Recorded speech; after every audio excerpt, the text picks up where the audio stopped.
Hi guys and girls, welcome back to my channel.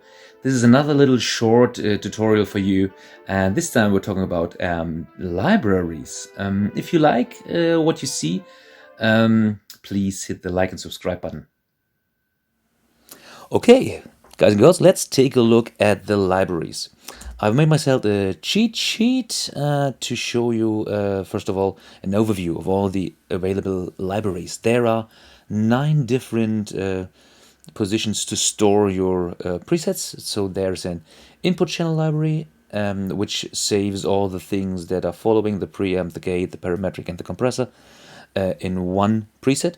Or you store individual modules of the input channel, say just the preamp or just the gate, or as the things you can see here.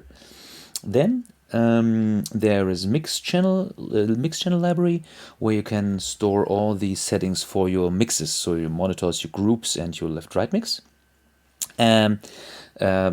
Also over there is the graphic EQ library.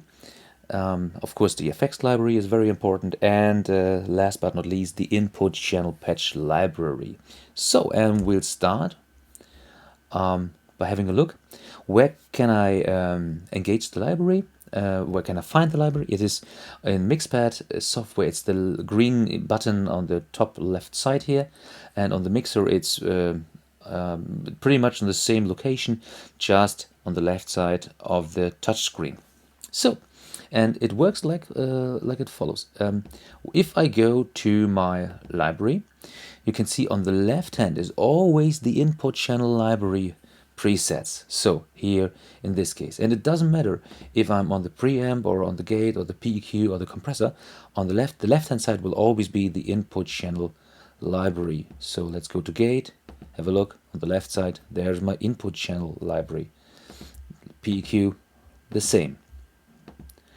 Okay, on the right hand side is the module that you're currently on. So we are right now on the preamp module, and here you can see you have 2 different options. You can load no model, which is the default state of the SQ, or the tube stage emulation. So let's do that. Say recall, and there it is. It's a very nice little tube stage emulation, and it's the condensed version of the bigger consoles like D-Live or Avantis. They have a dual stage preamp module, which is a little more detailed, but this is let's say a best of that model. Okay, if you want to save your own settings, just hit the user side and you can store your own settings right there. If you go to the high pass filter, you can see that the library button is not lit, so there is nothing to be stored.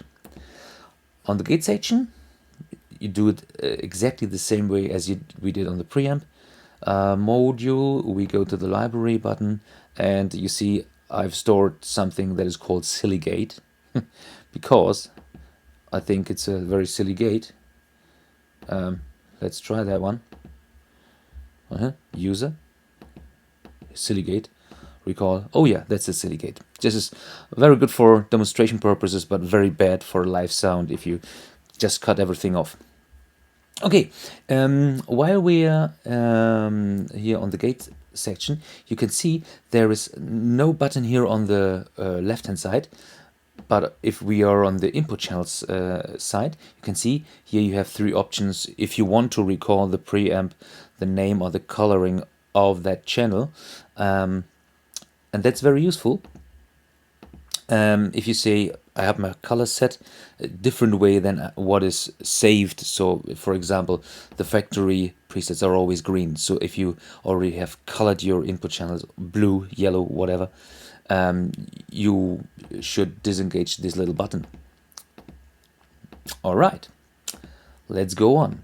PEQ, no surprises here, a lot of parametric EQ library presets here, and same on the compressor side of things. Here is a one thing I wish they would implement. If I set a certain ratio, say 7:1, 5:1, whatever, and I choose in new compressor preset, let's say the uptone, and recall it, they will be set back to their default position, which is good. But I would like to have the option, just like I have the option in the input channel, to have a recall filter, and to say if I'm on the compressor side, please don't recall the ratio or the threshold from the preset. Leave it like I've set them up, and we're good to go. All right, so this is the first thing, of the first libraries actually. So input channel, preamp, gate, parametric, compressor library. The mix channel library is great. So here you can say for a complete mix. So for example, for the monitors, for the grooves, for the left-right mix. If we go to the aux channel 1 right here, and say, give me my mix channel. There you can save it. As you can see, nothing is on that side saved in the factory side of things, because they choose not to do so. So, a great explanation. The graphic EQs, there is one that comes with a board, that is the constant Q. The other 3 models you need to purchase. This is some kind of add-on. Don't call them plugins, because they're not like plugins, because you have to buy them for every board. So if you've got 2 SQs, for example, you cannot buy just one module and say save it on a stick and transport it to your other SQ. No, you have to buy for every single of your mixes those add-ons. Have a look. Effects library, self-explanatory. You go to the effects, and in the library there are all your reverbs, delays, etc. Nothing really exciting there.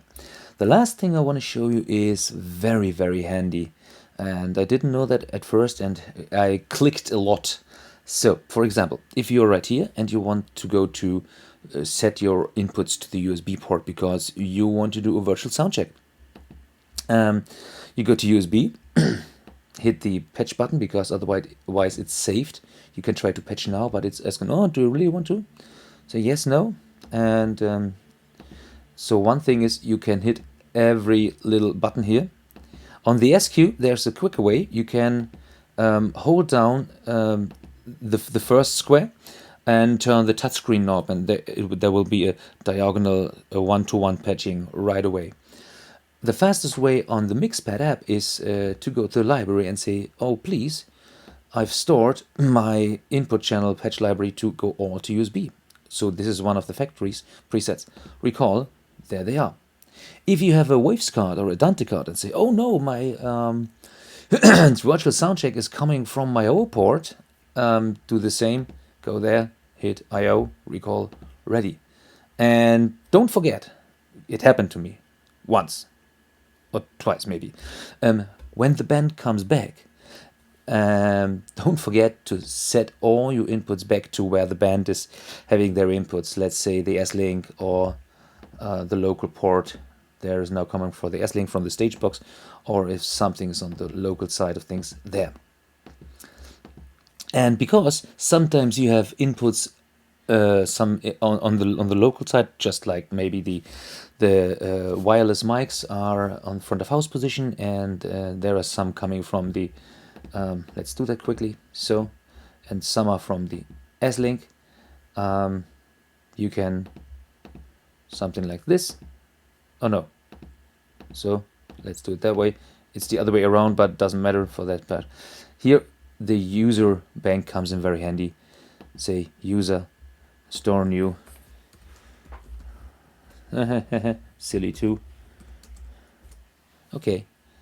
And you can see this is the patching I have got going on right now.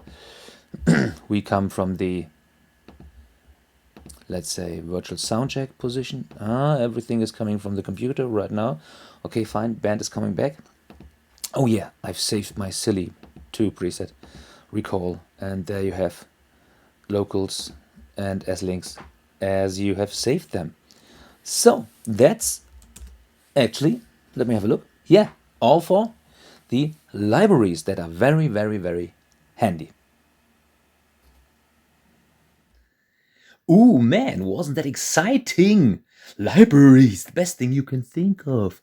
My favorite library is the input patch library because I don't have to hit every little dot to do a virtual soundcheck. What is your favorite library? Tell me in the comments. Have fun and see you next time. Bye bye.